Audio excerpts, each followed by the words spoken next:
All righty. Let's see. I think just getting a few things set up here for the live stream, but it looks like everybody's starting to kind of roll in now. But we'll go ahead and we'll kick things off. Super excited for the call today. We have a really special guest, like I already told you guys. James Coleman's coming on today to talk to us. We're really, really excited about that. So I'm gonna try and make my portion as quick as possible because y'all don't really want to hear from me. You want to hear from him instead. So really briefly, I'm gonna go over the numbers though from last week, just so we kind of know where everyone's at and kind of see the exciting things that are going on here. And again, we're gonna turn our call over and just really, really get your notepads ready, get your pens ready. We're gonna have some really exciting content. So I'm gonna go ahead and share my screen. We'll go ahead and go over the numbers from last week really quickly. Um, So we're going to start off with all producers over 1,000 last week. Starting off here with Jeff, and then we have Rogers and Kim, Michaela, Tyler H, Logan, Brian Allendorf out there in California. Way to go. We have Dennis, Elizabeth, Tyson, Kath, Jude, Jonathan, all with 1,000, and just almost made it to 2,000 there, Jonathan. But starting at 2,000, we have Anthony, Anthony Chavis there at $2,107.08. And then we have Brianna, Cleo, that's awesome. Robert, Aaron, Chrissy, Sydney, all with 2,000 last week. And then popping over into 3,000 here for a little bit, we have Taylor and David both over 3,000 submitted last week.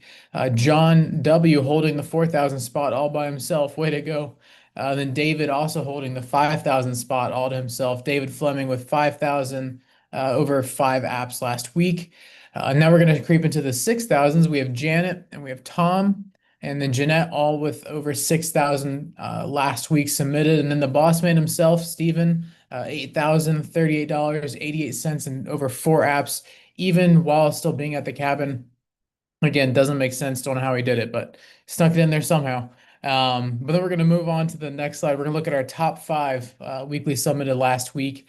We have at number five, we have Irma here with $8,563 even over 1 app. Way to go, Irma.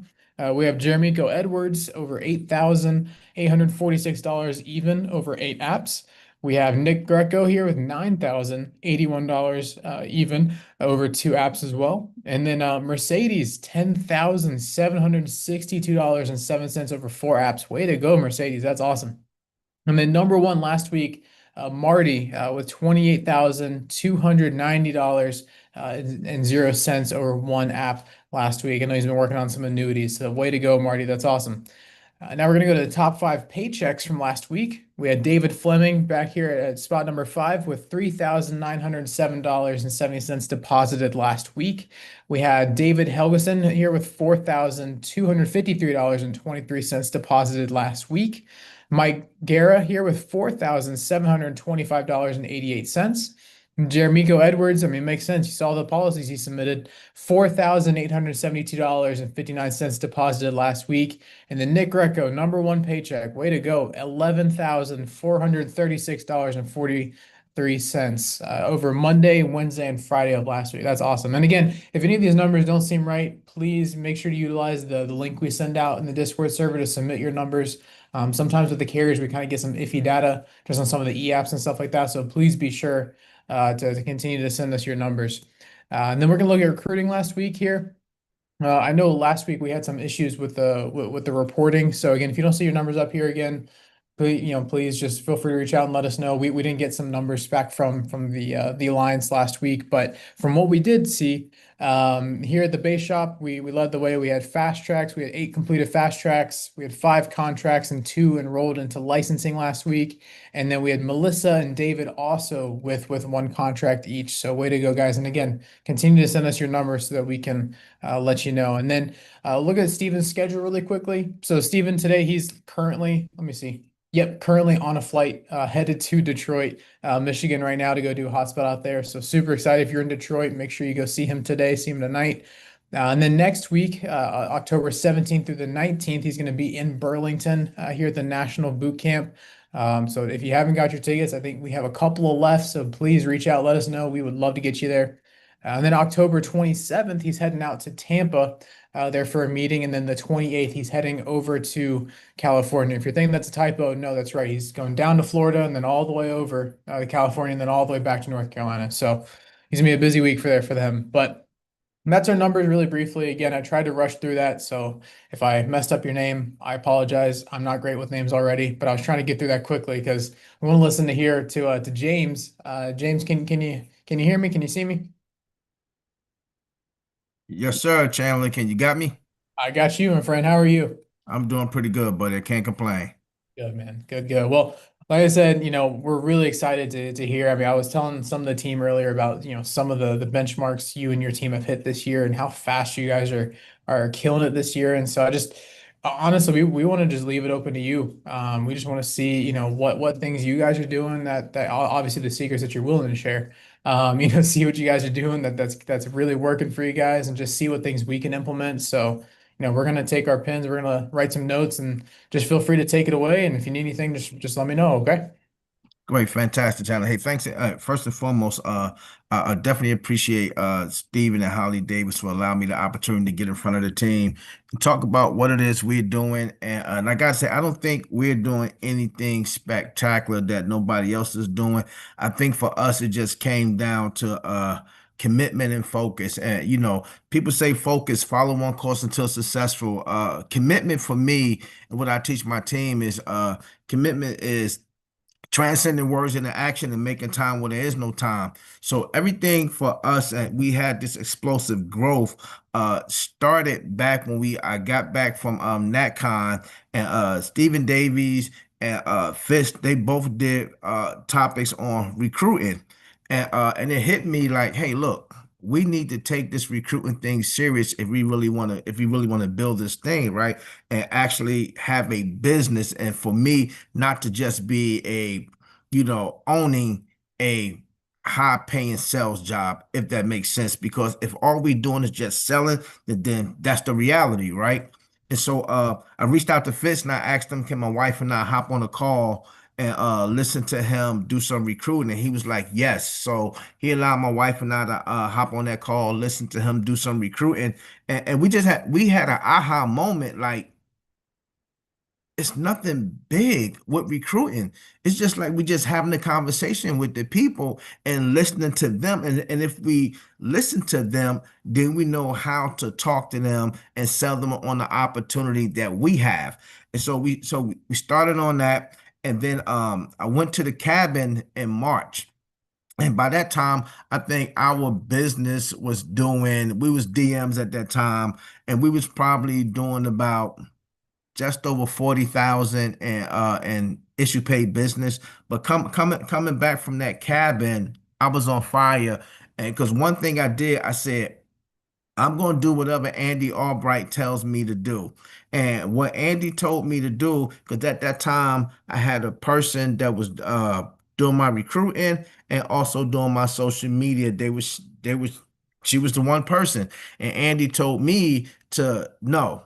If she gonna do social media, make her do social media, go hire two full-time people for recruiting and hire an assistant in the States. So I didn't question it. That's what we did. I called my wife and told my wife, hey, look, this is what Andy said we need to do. This is what we're gonna do. So my wife was on board with it. And so we did it. And so we got after it really hard. And when I say we got after it really hard, we really had to learn that. And you hear Davey say it, you hear all the leaders say it. If it's not in your schedule, you're not going to do it. And people take that for granted. So I had to go back and look at from a recruiting activity, how come it wasn't in my calendar the way it should have been in my calendar in regards to scheduled time? Because Andy told me, look, James, you got to collapse time frames instead of having your people give you 8 appointments throughout the day. No, they need to probably work on trying to get you 8 appointments an hour. So we went from doing eight, if you look at eight appointments a day at 5 days a week, you're looking at 40 appointments. So what I ended up doing right now, I average about 325 interviews a month, right?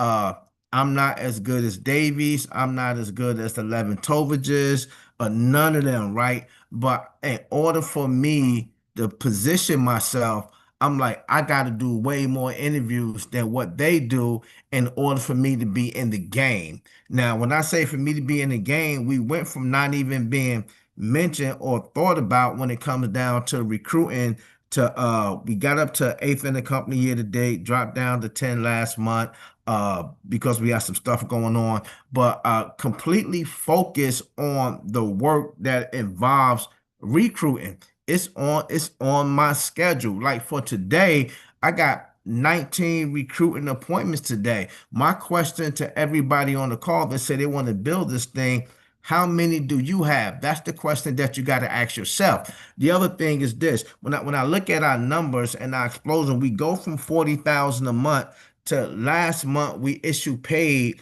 about over just over $135,000 in issue paid business. And but one thing I did in particular was that I got to have a conversation with the people on my team that I consider the leaders and understood that how do I get into their schedule? How do I figure out what it is that they want? And I say that because too many times as leaders, we're giving our people the goal that we want them to hit. And I had to learn that guess what? That's not it. I can't give them the goal that I want them to hit. I have to ask them what are their goals, right? And then they get to share that with me, and then we get to have some conversations on how what does that look like? How do we break it down, right? And the difference is because it's their goals, they more likely to push harder because it's a goal that they set themselves for themselves, as opposed to them getting the goal from James Coleman. So once I started to see that little tweak, right? And what it did, what it was doing for the business, I said, hey, look, I'm onto something here, right? Because now it's theirs, right? But do I challenge them? Yeah, I challenge them, right? And 'cause like I had one agent, without even realizing what they had accomplished, had gave asked him what his goal, and the goal was less than what he had did the previous month. So here comes the pushback, here comes the challenge, here comes the leadership, here comes the coaching.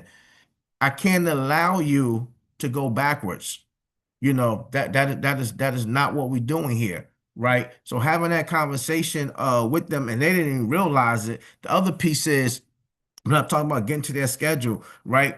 Davey says it a lot. Andy says it, and it's like you cannot impact a person's life unless you get into their schedule. So what does that look like? For me, it really involved me hopping on Zoom calls with my leaders, and right, and really going through what are we doing in those 168 hours a week? What does that look like? Because now we got to look at what's your income producing activities, right? What's your wasting time activity? What are the stuff that we can eliminate? And really going through that ABCDE method with them to truly get them to understand, wait a minute, hold up. James, we got this much of time left, in the week, and we're not even utilizing it.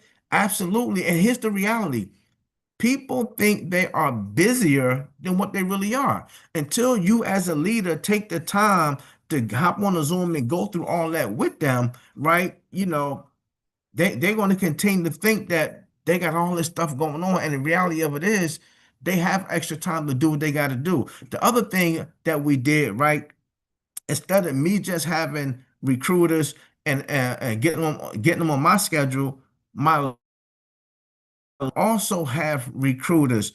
So now I'm just not the only person recruiting. They are recruiting as well. I reached out to Andy Albright and I said, hey, Andy, what is the one thing I can do that's going to have the most value and impact on my business? Right? That's the question I asked him. And he texted me back. He said, if you can get somebody or a couple people to duplicate you, sell, recruit, and build, that's going to have more value, more impact on your business. So that was my mission. Let me go out and coach and train my people, the ones that want it, right? Because look, everybody can say they want it, but here's the one thing I learned: expression is not execution. Right? I'm looking for those people that's willing to execute. I'm looking for those people that say that's going to do what they say they're going to do, not those that just going to talk about it. So I got this guy on my team named Adam. Now here's the thing: we never know when somebody is just gonna click for them. I recruited Adam last year. Adam came to family reunion. Adam wrote two policies and fell off the map, right? But I'm still reaching out to him periodically, right? And so back in May, Adam resurfaced and everything shifted for him, right? And so he got back into the swing of things. And Adam, so we talking about from May to the end of September.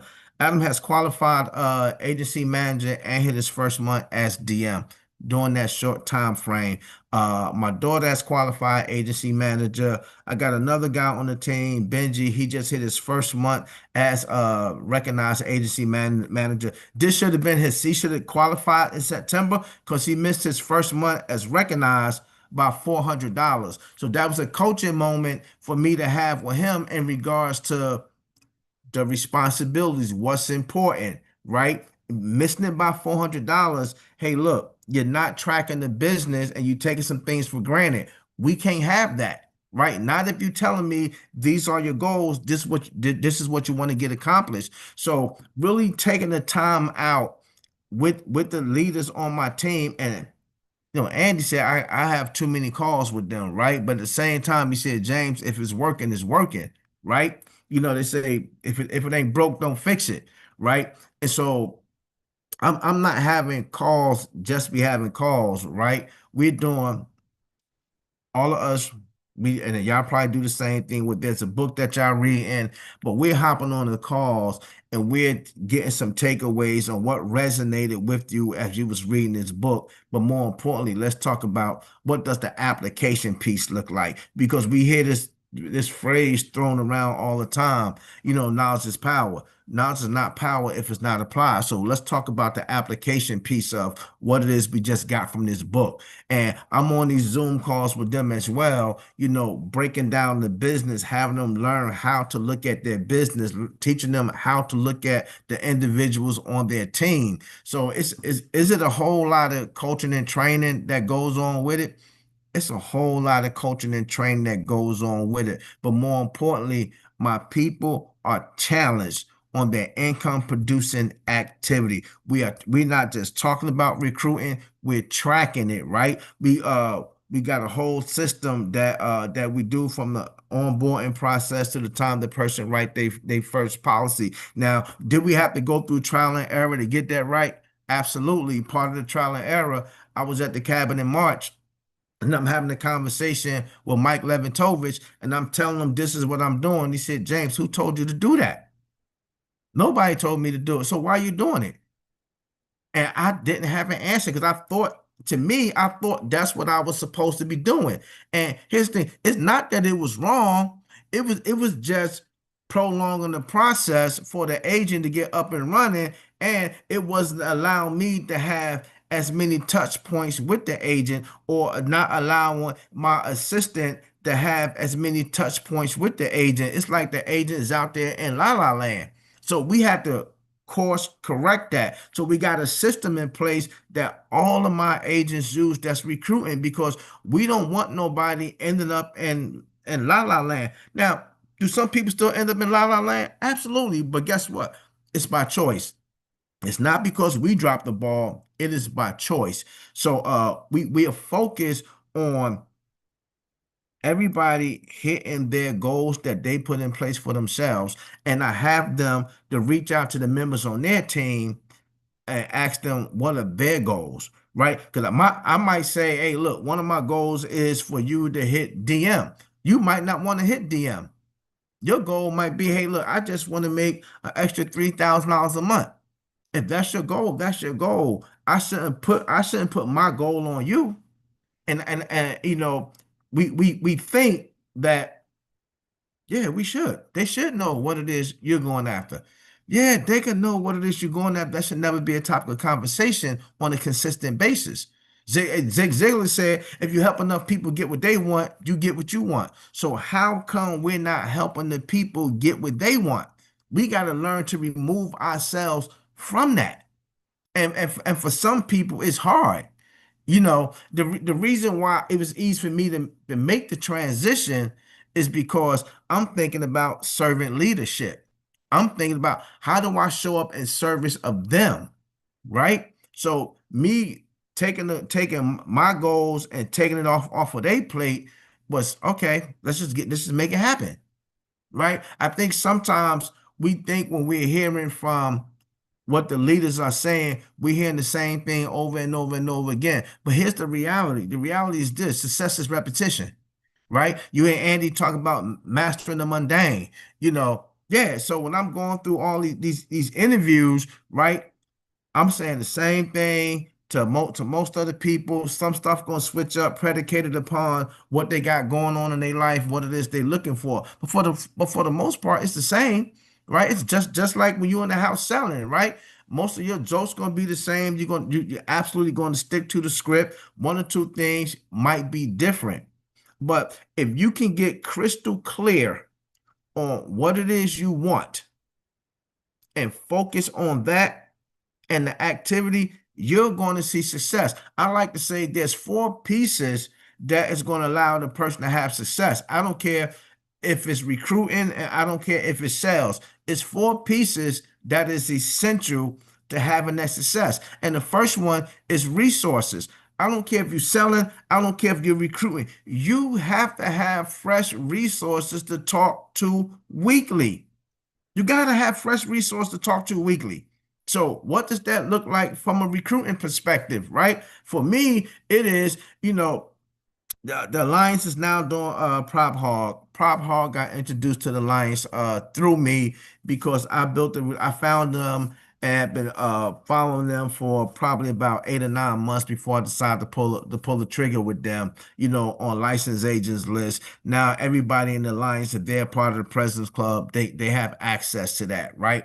But I started working with them, and then I got my team working with them as well for the simple fact if this is what you say you want to do, I got to be able to put you in the position where you can have some resources that can help you. The second part is your schedule. Like I said, you have to have a schedule in place. You just can't be like, oh, well, I'm going to dial this day, or I'm going to run appointments this day, or I'm going to recruit this day. No, it has to be scheduled. You got to put it in your schedule. Otherwise, you're going to let anything come up, and anything that comes up, it's going to take away from you doing those income producing activities when it comes down to recruiting or selling. The third piece of it is the activity. You have to do it. It makes no sense for you to have a schedule and you do not do the activity. But believe it or not, people do that.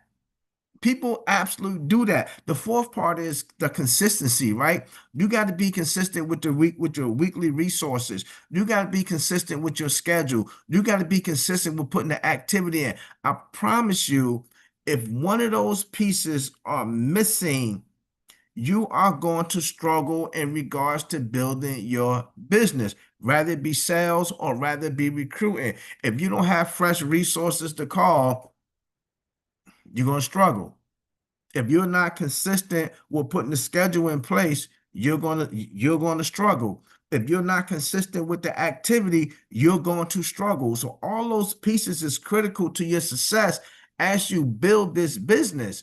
And and I guarantee you, if you talk to anybody in the business having some major success, ask them. If it's a top producer, ask them, hey, how often do you get leads? I would be willing to bet 10 out of 10 is probably gonna say weekly, unless they just really, really good at getting referrals and working their old clients, but weekly, right? So do you schedule your dials? Do you schedule your appointments? Absolutely. Can the days differ? Yeah, the days can differ, right? The next question is, are you doing it? Are you doing the do? Yeah, you're doing the do because guess what? The numbers don't lie, right? So the activity is there. It's just that if you just say you got uh dials let's say you got a license. Let's say you got a Zip Recruiter seat. You got a Zip Recruiter seat for this week, and you got people coming in. Next week, if you ain't got no new stuff coming in, all you're doing is trying to go back to those old people that you've been trying to get in touch with. You need some fresh blood. You need some fresh blood. You need fresh people to talk to. And I think we take it for granted because we like, oh, it's this. The other piece of the business is this. Hey, look, Daddy said scared money don't make money. Money on the wood make the game go good, right? You got to be willing to invest in your business. And I think that's the part that messes people up because they're like, I don't know, or they tried investing, it didn't work. Like we all been through that, right? You thinking it's gonna work, and guess what? It don't work, right? But guess what? You got to stay the course, right? You got to spend, to me, spend the money before you have the money, right? What? Hey, look, OPM, use other people's money. Who's the other people? MasterCard, American Express, Discover, Visa, all of them. Use them, right? But here's the thing: when it comes down to recruiting and building, right? That is an investment in your business. Don't take it lightly, right? Right now, I average about $4,100 a month in recruiting and building, right? And guess what? I'm I'm okay with that. And that's not even counting that 4,100 has nothing to do with if I hire an agent and I'm supplying leads for that agent. That has nothing to do with that. Just my base overall expense and when it comes down to recruiting. Now, you know, you just have to have a starting point. If your budget is just $100, then start with the Zip Recruiter seat for $100. You can switch that seat up every single week. You can switch it up to this state and this city this week, the next state and that city that's week. Switch it up, but put yourself in a position where you got people to talk to, right? Put it on your schedule. Bam fam those people when you're talking to them, right? They want to move forward. Well, how come we not bam famming them? How come we not looking at where we can send these people at? I had some agents that plugged into Erica Gold's training at her, I think it was her grandmother's house last weekend, right? But that stuff is available right on the Alliance hotspots and these things like that, so we can plug people into it, right? What are we doing to get the people close to the heat?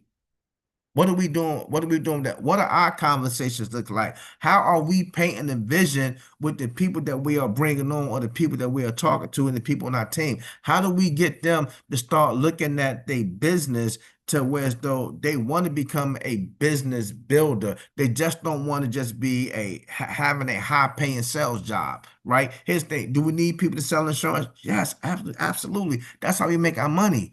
But let's get them to do both, like Andy said, we do one thing, we sell, we recruit, we build, right? But we really, really got to take the time out to really dissect that and say, what part of this am I not doing? Andy said, hey, if the phone is to your ear, you making money because you're doing one of three things. You're selling, you're recruiting, or you building. If it's not to your ear, then you're probably not making money. Question is, what do you want to do?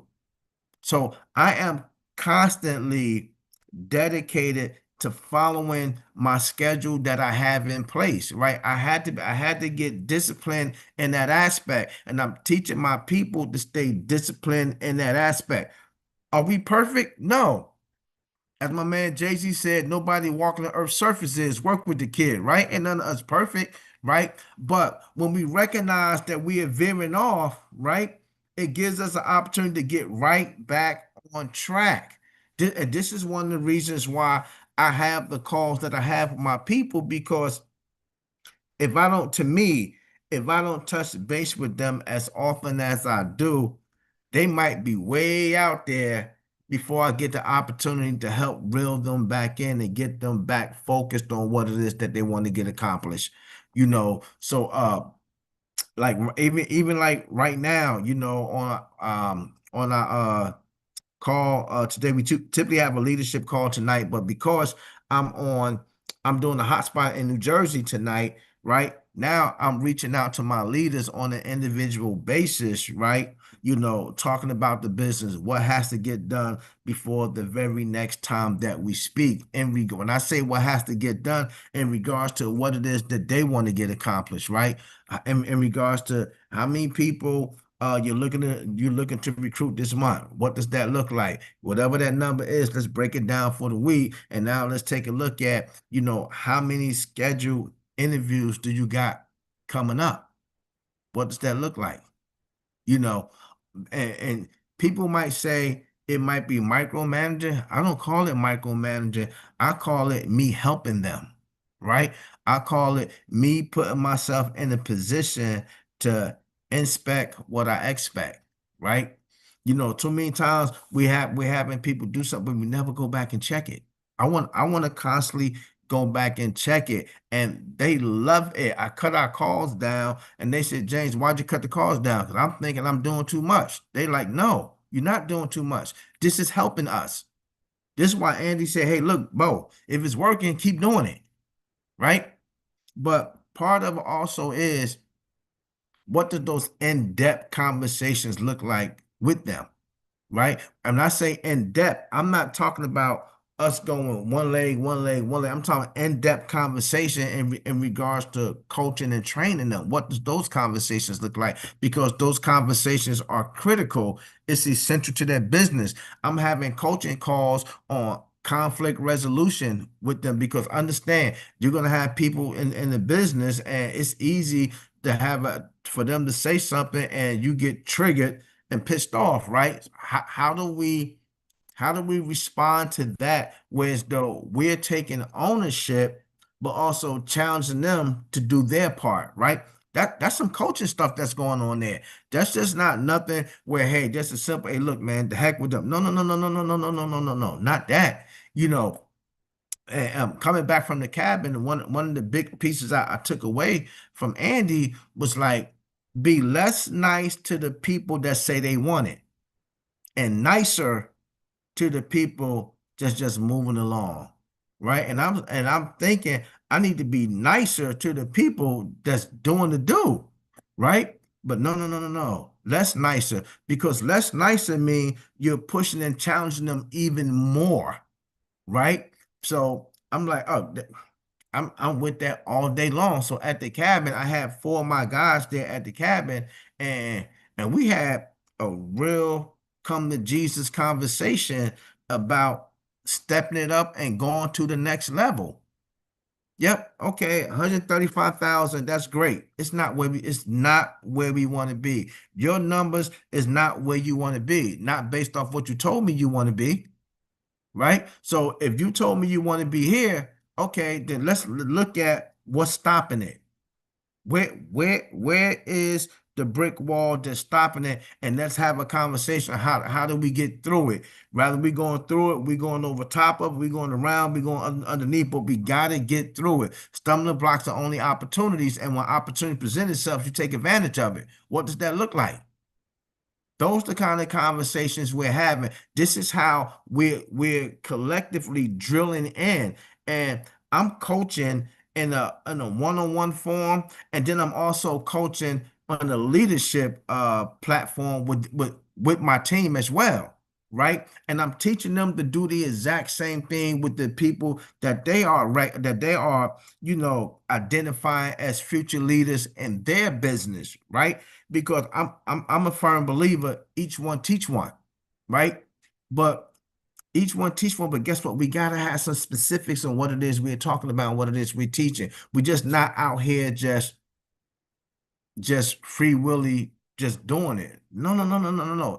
Everything is planned out. They say proper preparation prevents poor performance. I say proper preparation prevents poor performance. What am I doing prior to that? Because I gotta do my part in order for me to continue to teach and lead them, right? One of the other things I do, I have an accountability call every single Monday with Clay Murtis.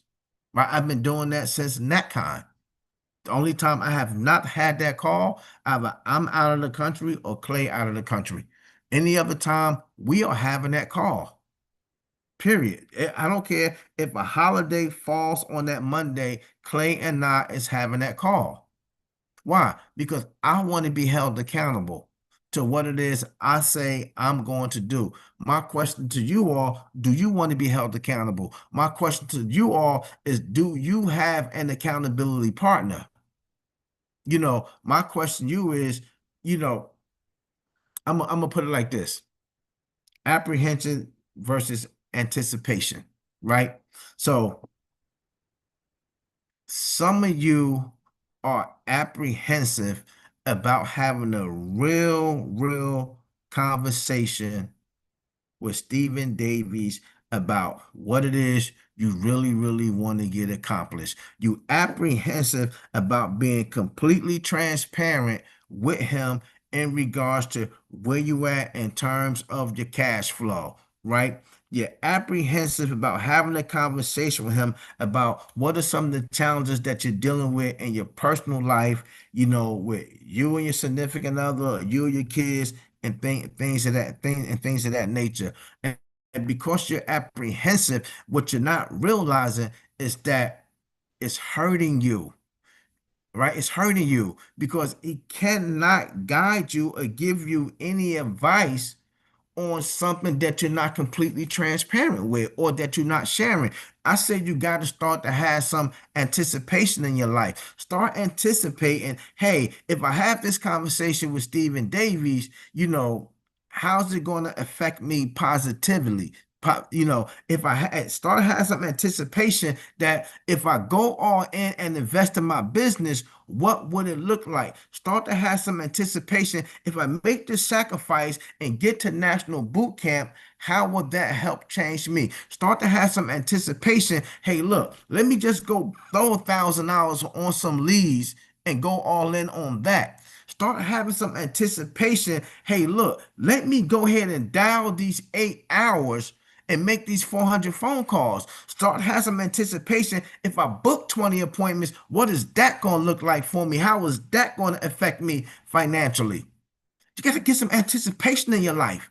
We got to stop. We got to get to the point where we stop living a life full of apprehension. We got to start anticipating the wins. Start anticipating what's going to be the better version of you. Start anticipating, hey, how am I going to show up in terms of leadership with the people on my team? What does that look like? You know, um, and when I tell you, once you get to that point, it changes everything for you. I promise you, there's a better version of you waiting. But you got to believe in here, there's a better version of you waiting. You also got to believe that, guess what? If I do the work, I'm going to get the results. And here's the thing, once you make that decision, you're going to face pushback and opposition. It's going to happen. Every time we make a major decision in life, we experience pushback and opposition. But forewarned is forearmed. If I know it's going to happen, how do I still move forward? How do I still persevere? Here's the thing. The same wind that blows on your cell blows on everybody else's cell, and that's called the wind of life. So everybody gonna go through stuff.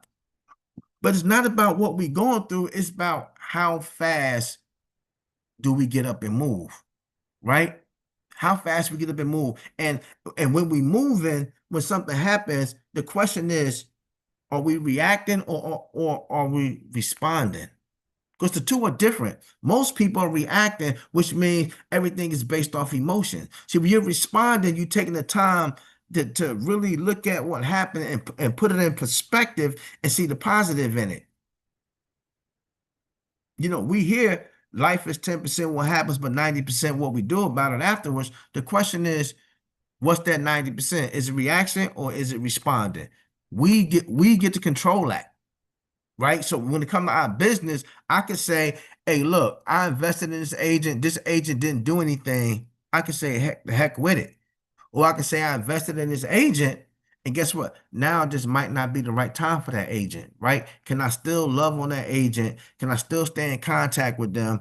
And maybe that agent will eventually come back and blossom. Hence the reason that's what happened to Adam on my team, right? So we get to decide if we're going to react or if we're going to respond. It's the same thing when you out there doing sales. You 10 minutes away from the client house and the client call you and you pick the phone up and they say, "Hey, I need to reschedule." Here's what most people do. Okay, they mad, they having the phone, they mad, they probably cussing, whatever the case may be, because they're reacting. The person that's responding, here's what that person hears. "Hey, look, something came up. I want to reschedule." So now they take control of that call. Okay, great, not a big deal. What day would you like to reschedule for? Totally different, right? It's just, look, that right there happens in every aspect of our life. Rather we want to recognize it or look at it that way, but it happens. We got to get more into responding versus reacting when it come down to this business. Because here's the thing: is people gonna let you down in this business? Yep, we hear the saying, those who you think will won't, those who you think won't will. But and say we love on everybody, and you have to grow into that leader to be able to do that and put yourself in a position to where as though you got some discernment on who it is that you want to work with. You want to work with those that's deserving or those that's wanting your time. Here's the thing: if you only got two agents or three agents, you hold on to them for dear life because that's all you got. See, when you constantly bringing in new people on a consistent basis, it changes everything. The one guy that used to be the top writer, in my agency, he's nowhere near the top writer anymore. He like, "James, what did you just replace me with everybody else?" Yeah, you want to move when you want to move, and I'm going to meet you right where you at. And say, fire your people or fire your people up. Replace your people. Constantly stay in phase one, which is the recruiting phase. Stay in phase one. Constantly keep looking for people. That's just what it boils down to. But for me, I cannot stress the importance of having your people give you their goals. I can't stress the importance of inspecting what you expect. I can't stress the importance enough of getting inside your people's schedule. It is so key to your business. I promise you, it's going to change everything. And the other part is get people duplicating you. If you're out there recruiting and building and selling, get people to duplicate you. Find the ones that want to duplicate you. Find the ones that want to get free. Find the ones that want to go on this war against poverty. They are out there. It's just that, hey, we got to work. I say, hey, what we do is simple, but it ain't easy because we're dealing with people. But doggone it, let's just stay the course. Let's just stay the course. So, hey, Chad, if you want to open it up, if anybody got any questions, I'll be more than happy to take some questions. Yeah, no, I appreciate it, man. I mean, I'm reading the chat right now, and it's a whole lot of emojis, a lot of excitement. So I think you may have answered a lot of people's questions. I think honestly, no, I mean what you were saying is so true and so powerful. I mean, you gave us like a really basically a nice checklist, right? Here's the things you need to be doing, when you need to be doing them, and how you need to be doing them. And that's exactly what we need. And I think that's so great because I mean, you kind of mentioned it briefly, right? I think a lot of times we get in the business and we try and overcomplicate it, right? We try and figure all these other different ways to try and do things, but in all reality, it's just do, right? Here's the things you need to be doing, and here's the things of when you need to be doing them. So I think honestly, James, you crushed it. I really appreciate you. Mimi Romero is giving you a lot of praise here, and so is Rogers and Kim Schroeder. So I really appreciate your time, James. Thank you so much. If you ever need anything from us, let us know.